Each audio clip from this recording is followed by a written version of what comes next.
Beaumont Hills hadn't changed, not really. The air still smelled of manicured roses and superiority. 9 years gone, and yet every cobblestone on the path to the country club's entrance still remembered the soles of my old shoes.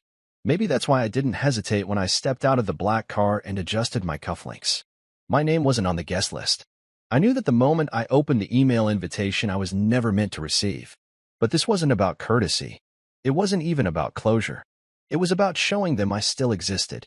No, more than that, I'd evolved. The chandeliers inside dripped light like gold tears, sparkling with the weight of old money. The kind that forgets people like me ever existed.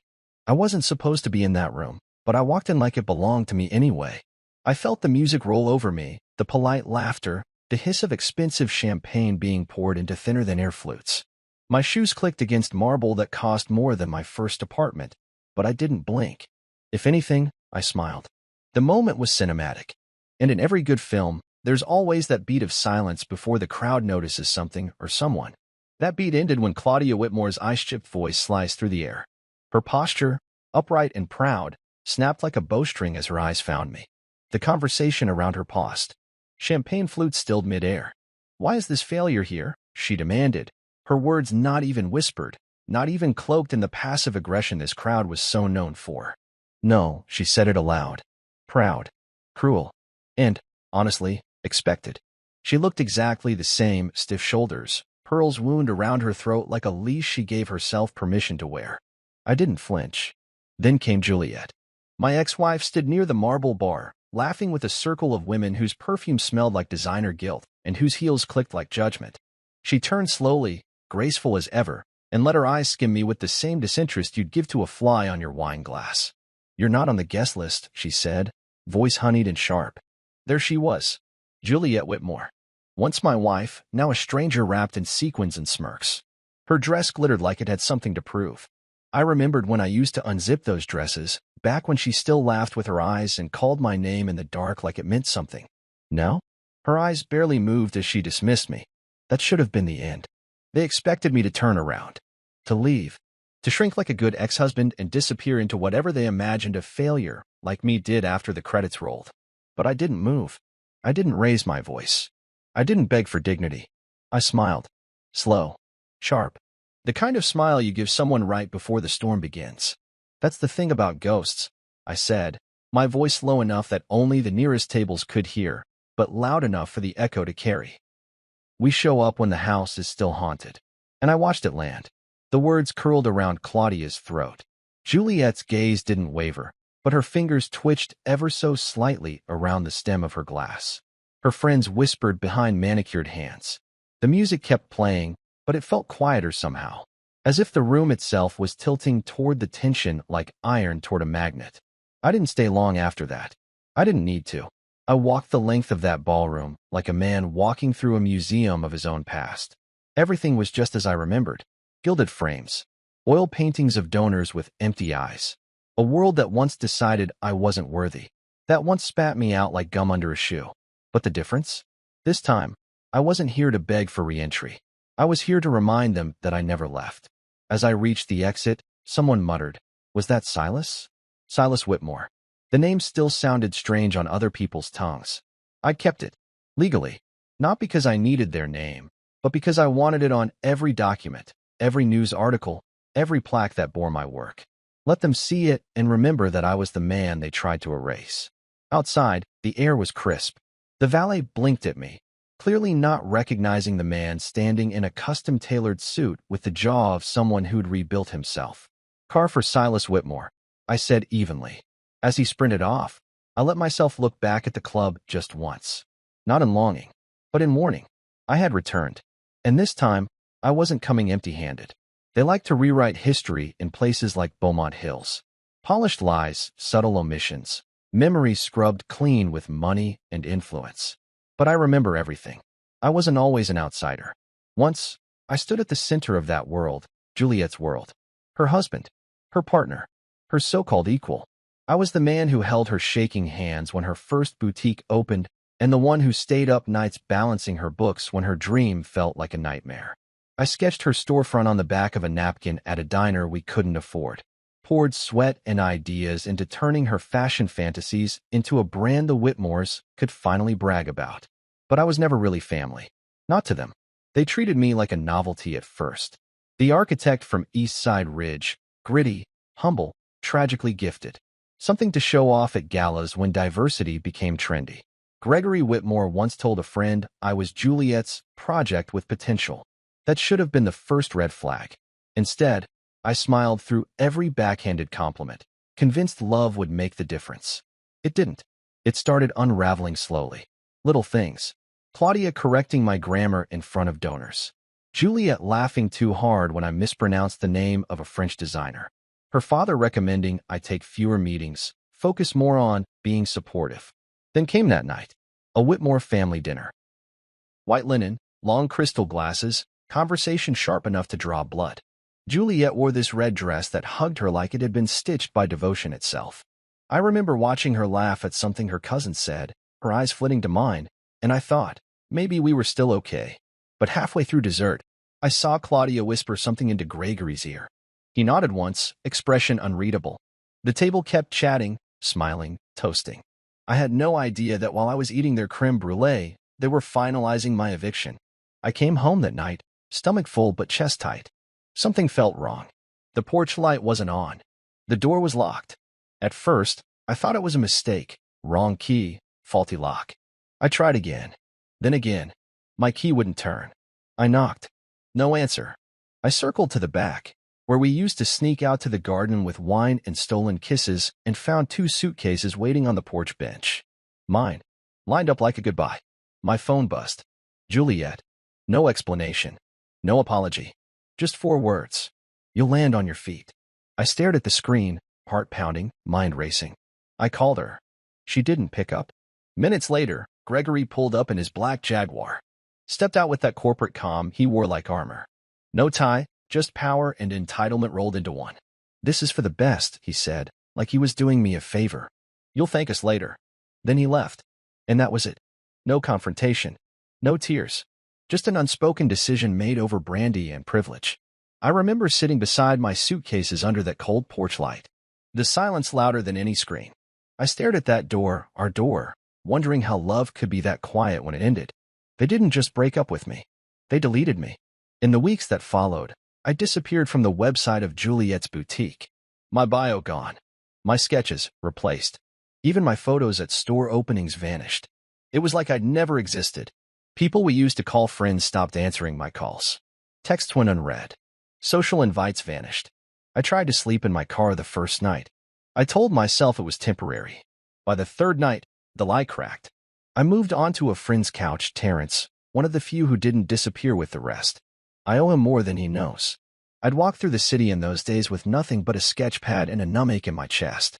I remember seeing one of my old storefront designs downtown, Juliet's name glowing on the sign like it had always been hers alone. A stranger posed for a selfie in front of it. They called her an icon of elegance and originality in the article I read later that night. My designs. My concept. My hands. But to the world? Her legacy. That was the hardest part, not the couch, or the hunger, or the humiliation, but the silence. No one came to check on me. Not Juliet. Not her family. Not even the ones who once toasted me at our wedding with expensive champagne and fake affection. They didn't just throw me out. They rewrote the narrative. Made me the man who left. The man who failed. Who couldn't keep up. But the truth? They were afraid of what I could become without them. And that's exactly what I planned to show them. Rock bottom wasn't a metaphor for me. It was a real place. A one-room studio that smelled like yeast and burnt coffee, perched above a bakery where the oven never stopped humming. The walls were cracked, the radiator clanged like it was angry to still be alive, and my only window looked out onto an alley where trash cans outnumbered people. But it was mine. A door I could lock. A roof I could sleep under without listening for a car engine or the footsteps of someone coming to kick me out again. I worked odd jobs, freelance drafting mostly. Small-time stuff for underfunded contractors who didn't care if you had a firm name or a logo, just that you delivered. I'd sketch up kitchen renovations, redesign basements, draw patios for suburban families who wanted to pretend they were in Tuscany. I'd deliver furniture on weekends, my back aching from lifting luxury couches into homes I could never afford. But even at my lowest, I never stopped drawing. My sketchbook was my constant. While the world ignored me, it listened. I poured ideas into it like it was a vault, cityscapes I imagined, commercial spaces that pulsed with life, neighborhoods that breathed. When I was exhausted, broke, invisible, I still designed. That's when I met Terrence Clay. He wasn't flashy. No cufflinks, no gold watch. Just a kind face worn down by years of deadlines and disappointment. He saw me at a community design expo where I'd hung a few renderings on a sad, unlit corkboard next to a table of free pins. I didn't even expect anyone to notice. But Terrence stared at one of my designs for a good 5 minutes, one of my favorites, a modern mixed-use structure designed to look like it grew out of the earth. "You did this?" he asked. I nodded, unsure if I should feel proud or ashamed. "I've got a small development firm," he said. "We do mid-budget work. Nothing flashy. But I could use someone with vision." That's how it started. The first job was nothing, just drawing floor plans for a low-income housing project in Westlake. I did it in 2 days and emailed it back. Thought that would be it. But then came another job. Then another. Soon, I was no longer just the guy sketching in the background. I was offering design insight, running point on meetings, visiting sites. We worked late nights out of his garage-turned-office, drinking bitter coffee and dreaming about better cities. After 6 months, Terrence said, "Let's stop being quiet about what we're building. Let's put both our names on this." We called it Clay and Knox Urban Designs. It was humble at first. Small office, smaller budget. But we worked smart. Took the jobs no one else wanted. Redeveloped flood zones. Converted abandoned strip malls into community centers. The money wasn't glamorous, but the impact? That was everything. By the end of year 3, our name was on contracts across the state. By year 5, we were competing with legacy firms. By year 7, we were being mentioned in national design journals, praised for revitalizing cities without erasing their soul. Our headquarters moved to a glass building downtown, designed by me, of course. Staff grew. Influence multiplied. Investors called. Mayors invited us to ribbon cuttings. And I still remembered the night I slept in my car, watching condensation fog up the windows, my heart feeling like a wound that wouldn't close. Now, I walked into meetings in suits tailored better than Juliet's wedding gown. I flew first class. I spoke on urban policy panels. And not once, did I send a single press release to the Whitmores. I let my work speak. Because success is loud in the right rooms. I knew they'd hear about me eventually. I imagined them flipping through an issue of Modern Builder and seeing my name under a headline about a $1 billion redevelopment plan. I pictured Claudia's face tightening, Gregory folding the page sharply, Juliet pretending not to care while Googling me in private. But still, I said nothing. Until fate sent me an invitation. It was a gala for a nonprofit called Urban Futures, a group Clay and Knox had quietly supported for years. The Whitmores were hosting it, proudly splashing their names across every banner. They never realized I had joined the nonprofit's board 6 months prior. When the coordinator emailed to thank me for my contributions and offered VIP access to the event, I didn't hesitate. I RSVP'd yes. No pseudonym. No modesty. Silas Knox Whitmore. Yes, I had kept the name. Not because I needed theirs, but because I wanted them to live with mine. The man they erased? He'd become the storm they never prepared for. And now? I wasn't just walking back into their world. I was redesigning it. Some weapons don't make noise. They don't explode or cut. They don't need blood or bruises to leave damage. Some weapons are silent, built from restraint, precision, and timing. I became one of those. While the Whitmores paraded around in champagne-drenched circles, still clinging to the illusion of control, I was designing cities. They bragged about gala turnouts and new store launches. I signed deals with government officials and urban renewal boards. They stayed loud. I chose silence. Not because I was afraid to speak, but because I knew when I finally did, it would be impossible to ignore. Clay and Knox Urban Designs didn't need commercials or glittering press releases. We let our work do the talking. Neighborhoods once left behind were now vibrant again: parks, schools, clean transit routes, affordable housing that didn't look like punishment. We took cities that were falling apart and helped stitch them back together, block by block. We built hope in concrete form. Our firm opened satellite offices in New York, Atlanta, San Diego. Quiet expansions. Nothing flashy. No need to flex. People came to us because we delivered on time, with vision and integrity. And still, I said nothing publicly about what happened years ago. Not about Juliet. Not about the Whitmores. not about the empire they built on a man they erased. But then came the invitation. A gala hosted by the Whitmore family, benefiting Urban Futures, a nonprofit I'd joined the board of 6 months prior. It was almost poetic. In their rush to be seen as philanthropic darlings, they'd failed to realize that the very organization they were boosting already had my fingerprints on it. The event coordinator, nice woman, probably didn't even know the history, sent me a warm, personalized email. Thanked me for my consistent support. Offered me a VIP ticket and encouraged me to attend in person. I remember sitting in my office when I read the email. Floor-to-ceiling windows flooded the room with light. My desk, custom-made from reclaimed wood, felt cool under my fingertips as I stared at the screen. The irony was rich, but the opportunity? Priceless. So I made a call, told the coordinator I'd be there. No hesitation, no disguises. When she asked what name to print on my pass, I answered without pause, Silas Knox Whitmore. I heard the click of her keyboard through the line. She read it back to me. The name that still had weight in their world. The name they thought I'd scrubbed off like a bad tattoo. I just want to confirm, Whitmore is still your legal surname, she asked politely. Yes, I said. I kept it. Not because it belonged to them, but because I had earned it. Because it was tied to every blueprint, every contract, every award I'd built after they shut me out. Because every time someone in their circle saw it stamped across a project that changed lives, they'd be forced to remember the man they tried to discard. And now, I wasn't coming back with bitterness in my chest or vengeance on my breath. I came armed with the quiet weapon I had forged from years of silence, success. But I wasn't just attending. I had a plan. Because a few weeks before the gala, I discovered something. Something ugly. Something criminal. Juliet had never stopped using my designs. At first, it was a rumor, an intern at a planning office recognizing my signature style on a new Whitmore Foundation development. I brushed it off. Coincidence, maybe. But curiosity turned to suspicion. I had my team run checks. Quietly, discreetly. Then I hired a digital forensics consultant. We dug deeper. And there it was. Designs that were unmistakably mine. Blueprints I had drawn during our marriage. Sketches I never published, never approved for commercial use. Somehow, they had been dusted off, repackaged, and stamped with her name.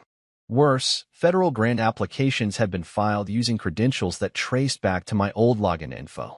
Signatures that were, without question, mine. Forged. I knew the strokes, the curves, the pressure points of that pen. It was identity theft wrapped in silk and stitched into the seams of designer gowns. She built her post-divorce brand off stolen work. I didn't rage. I didn't scream. I documented, collected, verified. Then I slid every piece of evidence, digital files, access logs, forged documents, into a sleek folder tucked inside my inner coat pocket.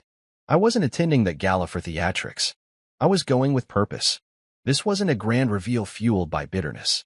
It was a reclamation. Years of silence had given them space to rewrite the past. Now, I was reclaiming the truth, one detail at a time.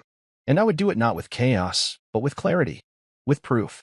Because sometimes, the most powerful way to return is not by knocking on the door, but by already having the keys to every room they thought you'd never enter again. It was surreal, walking through those doors again. The Beaumont Hills Country Club hadn't aged. Not one bit.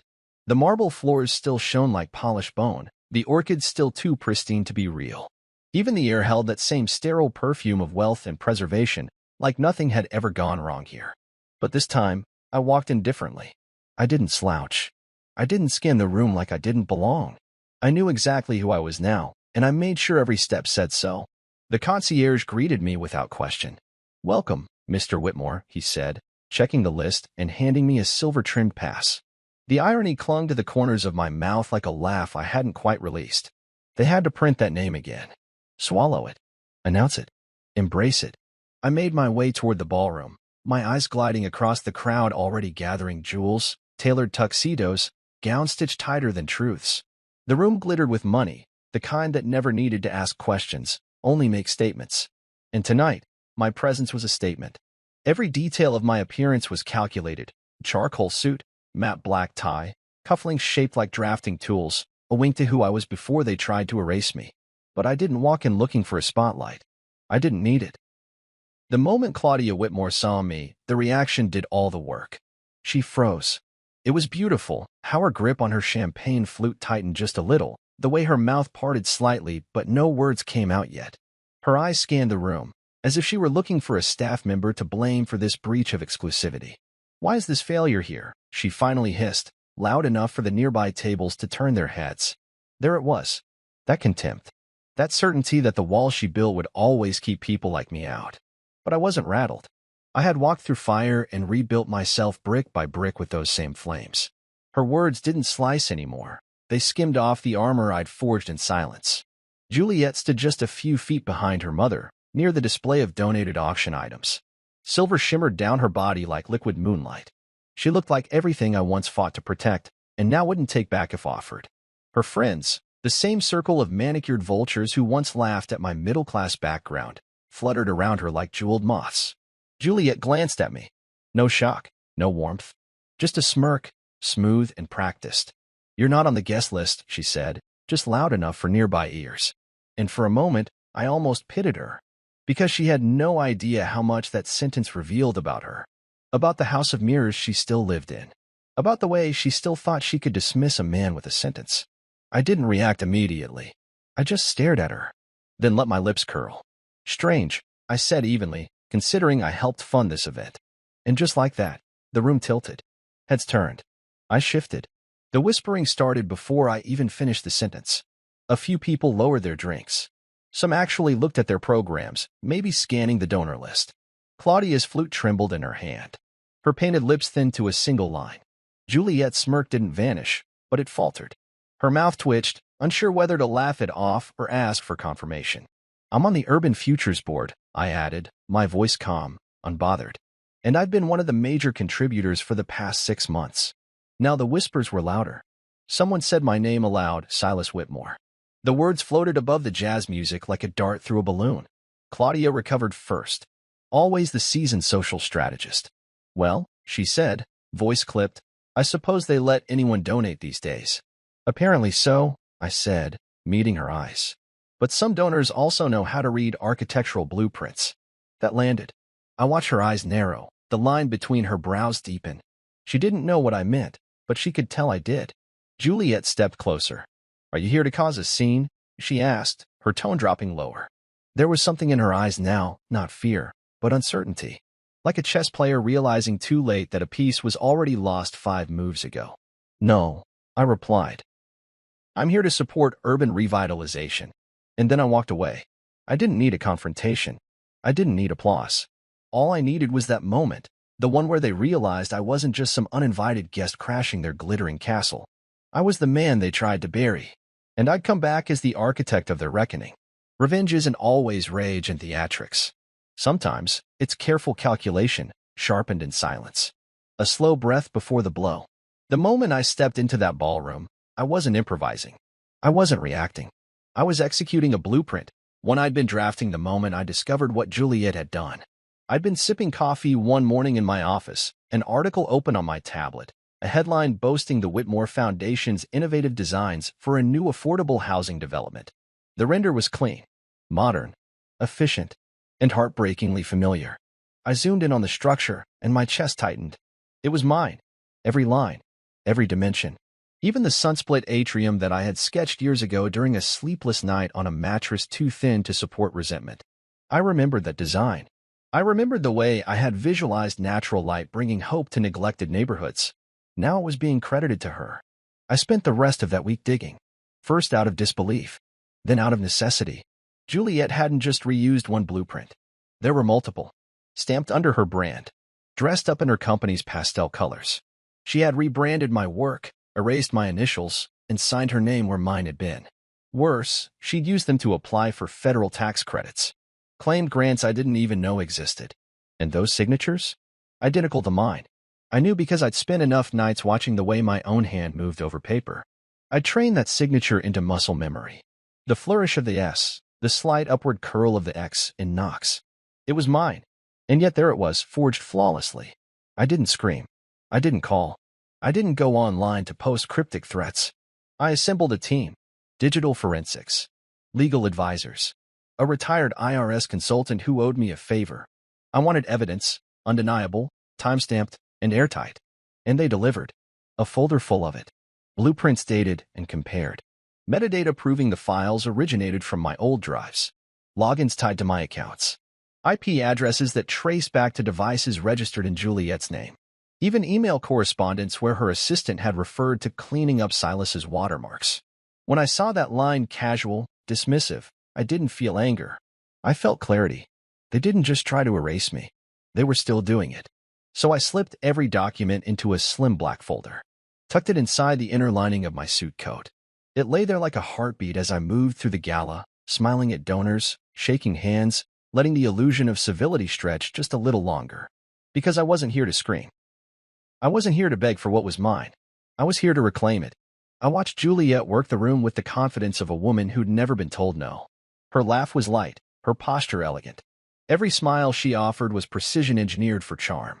The way she looked at each man was just slightly different, tailored to the balance of power between them. She had always been good at that. But now, she was walking across a floor laid with the very stones she stole. And I was the architect. I kept one eye on the stage. The charity program had Juliet listed as the keynote speaker, of course. Claudia had arranged it all, no doubt, presenting her daughter as the visionary, the philanthropist, the creative genius behind urban renewal. As the announcer introduced her, the crowd leaned in. Juliet took the stage, her silver gown shimmering beneath the lights. She gripped the microphone like it was her crown, and for a moment, she looked invincible. Tonight, she began, we celebrate the power of innovation, the transformation of neglected communities into thriving spaces, and the beauty of design with purpose. I stood near the back, sipping water, waiting. Her speech flowed like honey, perfectly rehearsed. She used all the right words. Legacy, sustainability, hope. She gestured to renderings behind her, smiling proudly as the crowd nodded and murmured their approval. They were clapping when she said, "These projects represent what the Whitmore Foundation stands for." And that's when I moved. I walked toward the stage as the lights dimmed slightly for the transition to the next speaker. I stepped onto the edge without waiting for permission. People turned. The silence gathered quickly, puzzled at first, then expectant.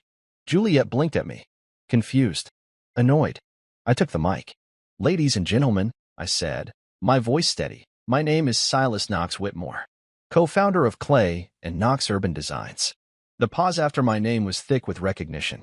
I'd like to take a moment to clarify something. Behind me, the projection screen came to life, controlled by a member of my team at the AV booth. Side-by-side images filled the screen. My original blueprints, next to Juliet's designs. Identical. Then came the documents, federal tax filings, forged signatures, IP logs. This work was stolen, I said clearly. These blueprints were created by me, used without my knowledge, profited from illegally, and that evidence has already been submitted to the IRS and the Department of Housing and Urban Development. Gasps rippled. Cameras clicked. Claudia stood halfway out of her chair. Juliet's face went pale, paper white. Her lips parted, but no words followed. "I'm not here for revenge," I finished. "I'm here to reclaim my voice." Then I handed the mic to the stunned MC, turned, and walked off the stage as the silence boiled into noise. Some moments you can't plan for, no matter how meticulous your preparation. You think about the speech, the evidence, the fallout. But what you don't anticipate is the way silence stretches right before everything breaks. The way a room holds its breath. The way truth feels heavier than vengeance ever could. That was what I walked through when I stepped off that stage. Juliet was still frozen behind the mic stand, one manicured hand hanging midair like she'd forgotten what to do with it. Claudia was already rising to her feet, fumbling for composure with the grace of a woman who had never known the sting of public embarrassment. And the rest? A room full of money, status, and names that once ignored mine, all of them buzzing with confusion and curiosity. I didn't pause to watch it unfold. I didn't need to. My team had done their job perfectly. The slideshow behind me had clicked through each image like a trial unfolding before a jury. Blueprints I'd drawn, some from years ago, some never meant for public release, juxtaposed with Juliet's so-called innovations. The overlaps weren't subtle. They were damning. Then came the documents. Scanned copies of grant applications submitted in Juliet's name, using credentials that belonged to me. Signatures copied with such precision it would have been impressive if it hadn't been criminal. Screenshots of login timestamps from IP addresses tied to Juliet's devices. It wasn't just suspicious, it was prosecutable. And I had already submitted everything to the proper authorities before setting foot inside the event. No emotion, no desperation, just facts. Let them process that however they wanted. I moved through the crowd without a word. Faces turned, some stunned, some trying not to look like they were looking. Someone whispered my name, and I caught pieces of sentences trailing in my wake. Was that true? Those were his. That's the guy who... Security didn't stop me. They couldn't. I hadn't broken any laws. I was on the guest list, printed in bold, right above platinum-level contributor. I stepped outside into the night air. Cool, still, quieter than it should have been. My driver waited by the curb, holding the door open. I nodded once, climbed in, and let the door close behind me like the final period in a long-overdue sentence. Inside the car, I didn't celebrate. I didn't smile. I just sat with it. The end of one war doesn't mean peace. It just means the fire's changed direction. The next 48 hours felt like a controlled burn. It started with local news, an online article barely an hour after the gala, titled, "Whitmore Foundation Accused of Architectural Theft." No quotes, just speculation. Then the flood began. Morning shows picked it up. Architectural Digest issued a cautious statement about ongoing investigations. Business magazines scrambled to update profiles that previously lauded Juliet as a rising design star. Suddenly, I wasn't just the man she erased. I was the architect reclaiming a stolen legacy. Juliet posted a statement that afternoon. A polished photo of her sitting at her desk, a gentle smile, captioned with vague sincerity. There have been recent allegations that challenge the integrity of my work.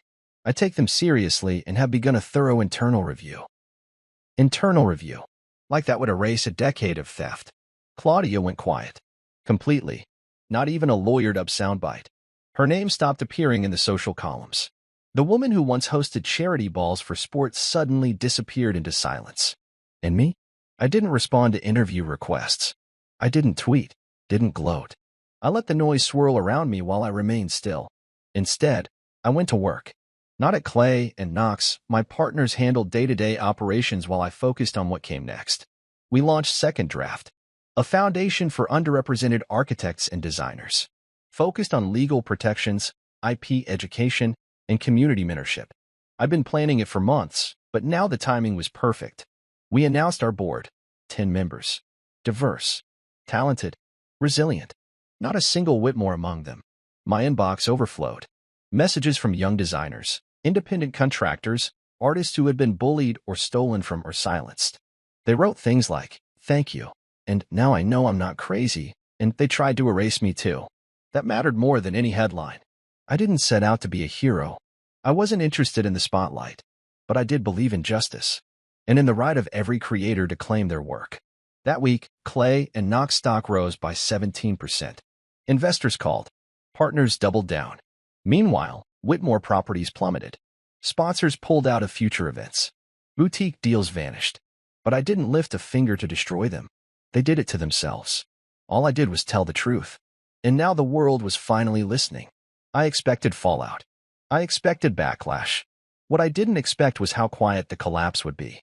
The Whitmores had always been a noise-making machine. Parties, press releases, charity events covered in velvet and crystal. But after the gala, the silence was sudden, surgical. Like someone had yanked the plug from a life support machine and let their legacy go cold. The news cycle didn't care about discretion. It devoured everything. Headlines blared. Heiress accused of stealing architect's work. Whitmore designs under federal investigation. Justice for Silas Whitmore? That last one made me pause. Justice? I hadn't thought of it like that. I hadn't sought a courtroom verdict or a public apology. What I wanted was truth, returned to its rightful owner. What I needed was acknowledgement, if not from them, then from the world that once looked through me like I was made of glass. Within days, requests poured in. Podcasts, interviews, op-eds. Young architects wrote long messages filled with stories of betrayal and stolen dreams. Designers who'd been underpaid, overworked, ghost-ridden. People who knew what it meant to pour their soul into a project and watch someone else slap their name on it. I read every word. I didn't respond to every message, but I carried them with me. They became fuel. Proof that this fight was never just about blueprints or stolen credits.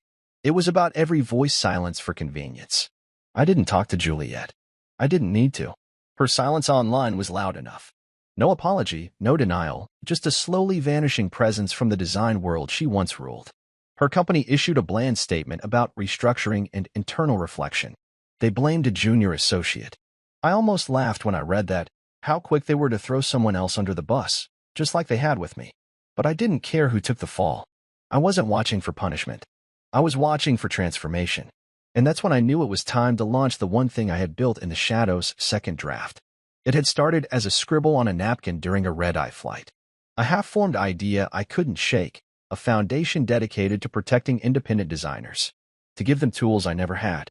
Contracts written in their favor. Legal teams that didn't cost a year's rent. A place where creators could learn how to protect their work before someone else stole it. I used my own funds to launch it quietly, no fanfare, no champagne.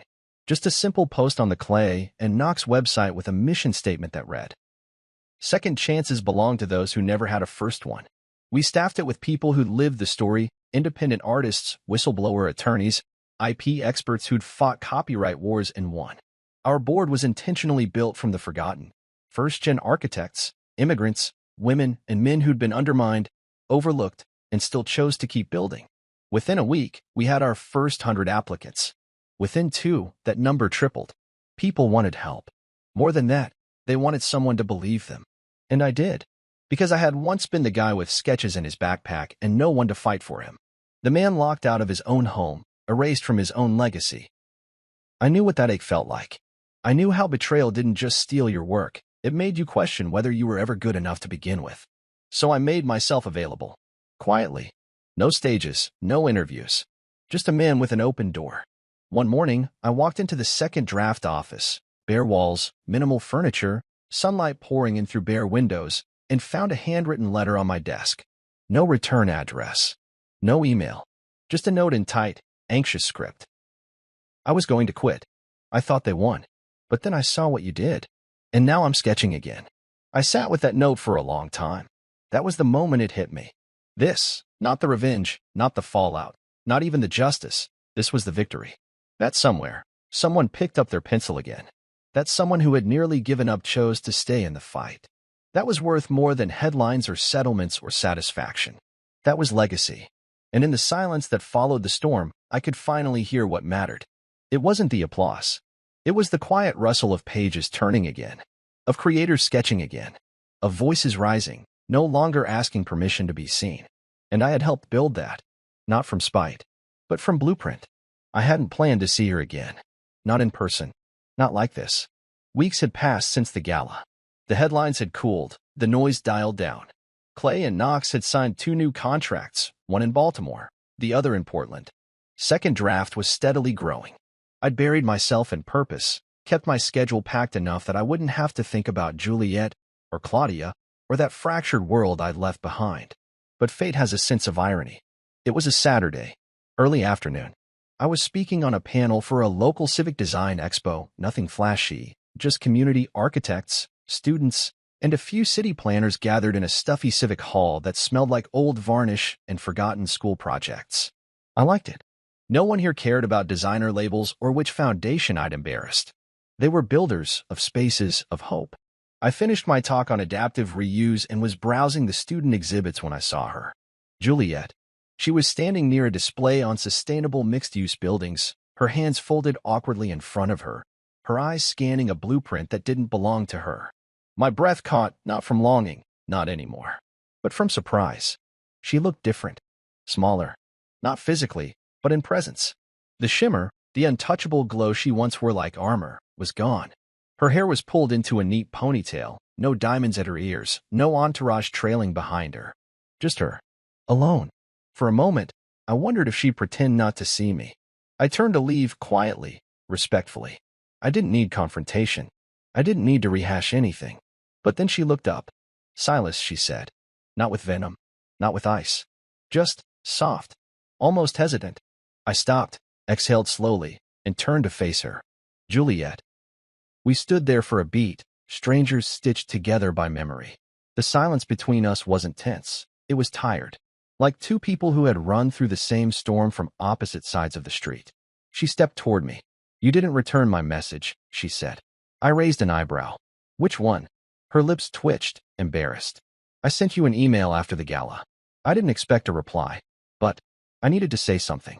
I nodded but said nothing. There was nothing left in me that needed closure. I had already written my final chapter. She was a paragraph in the middle, important once, but no longer the ending. She shifted her weight.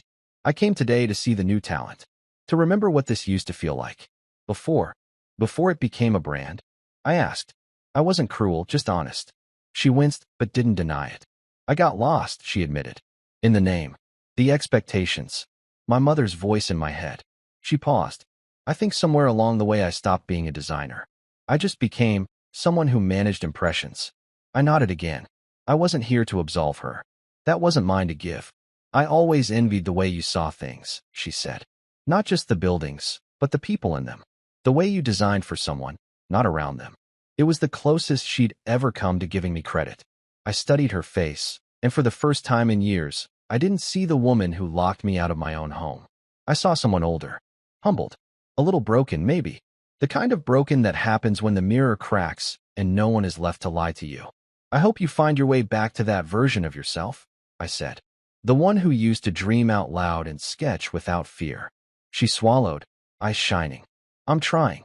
I gave her a nod. Nothing more. Nothing less. Then I turned and walked away. I didn't look back. Not out of pride, but because I no longer needed anything from that moment. I'd already faced the ghost. And the strange thing? She didn't haunt me anymore. I walked past more booths, more hopeful designers explaining their ideas with the kind of enthusiasm that reminded me why I ever picked up a pencil in the first place. That's what stayed with me, not the past. The future. The people building in the shadows. The ones who hadn't been discovered, or erased, or crushed under legacy. They were the ones worth turning toward. And as I stepped out into the sunlight that afternoon, I felt it, lightness. The absence of weight I hadn't even known I was carrying until it was gone. That day didn't end in fanfare or confrontation. No apologies carved in stone. No final, cinematic goodbye. Just a man who kept walking. And a woman who finally understood why he had to. I wake up each morning with sunlight spilling through glass I designed myself. The house is perched just high enough above the city that I can see the skyline stretch like a promise in the distance, not a threat. This home wasn't bought, it was built. Every beam, every window, every line of its structure is something I drew with my own hand. It's quiet here. Not the emptiness of exile, but the peace that follows reclamation. There's something strange about surviving the storm and realizing you're still standing. You expect to feel triumphant, like every breath should be fireworks. But the truth is quieter. It's in the slow sip of coffee on a quiet patio. It's in the knowing glance at your reflection when you don't flinch anymore. It's in hearing your name said without pity or mockery. My name is on blueprints from coast to coast now. Clay and Knox Urban Designs is no longer just a firm, it's a movement. We don't just develop property, we build futures. Our designs prioritize dignity, beauty, and sustainability in places most developers overlook. And people have noticed. TED Talks, podcast interviews, university lectures. I've been asked to speak in rooms that once would have scoffed at my story. Not because I chased fame, but because the work made noise on its own. I've been called visionary, revolutionary, even brave. But I'm none of those things. I'm just someone who told the truth and refused to back down when it made people uncomfortable. I never needed to destroy the Whitmores. They did that themselves. Their empire was made of polished lies and borrowed brilliance. All I did was hold up a mirror. Let the world see what had always been there. Juliet disappeared from the spotlight. Her boutique chain folded under the weight of lawsuits and public distrust. Claudia sold off 2 properties and withdrew from the board of 3 foundations. Gregory relocated to Europe under the pretense of expanding international investments. No public apologies. No confessions. Just a slow, silent crumbling. I didn't gloat. Because by then, I had already moved on. Second Draft has become more than I ever imagined. We've protected dozens of small designers from IP theft. We've helped artists patent their work, trained them to negotiate fair contracts, even funded scholarships for first-gen architecture students. The stories that come through our doors now? They remind me why I ever picked up a pencil. They remind me of the boy sketching buildings in the back of a public school classroom, dreaming of homes that didn't leak and streets that didn't trap you in. That boy would have been proud of the man I've become. There are still hard days. Moments when I look at an old design Juliet once claimed and feel the sting of betrayal all over again. Sometimes I wonder what would have happened if they'd never locked me out, if they'd treated me like family instead of charity. Would I have stayed? Would I have settled? Maybe. And that's the scariest thought of all. Because in their attempt to erase me, they freed me. Freed me to become something they never would have allowed. freed me to outgrow the version of myself who needed their approval, freed me to build without begging for permission. I don't wear vengeance anymore. It served its purpose, but it's too heavy to carry forever. These days, I wear purpose, peace, progress, and a quiet kind of pride that doesn't need to shout. Every now and then, I get letters from people who say I inspired them. They thank me for being loud in a world that wanted them to stay quiet. They think I'm brave, but I tell them the truth. Bravery isn't about confrontation. It's about endurance. It's about standing up when the world insists you sit down. It's about drawing one more line when they try to steal the page. And now, as I sit at the drafting table by my window, pen in hand, fresh sketchpad open, I understand what legacy really is. It's not about fame. It's not about being remembered by name. It's about what you leave behind for those who come after. It's about blueprints no one can steal, no matter how hard they try. Because the truth is fire. And when it finally catches, it doesn't ask permission. It just burns away the lies until only what's real remains. That's what they could never take from me. And that's what I'll keep building from, one honest line at a time.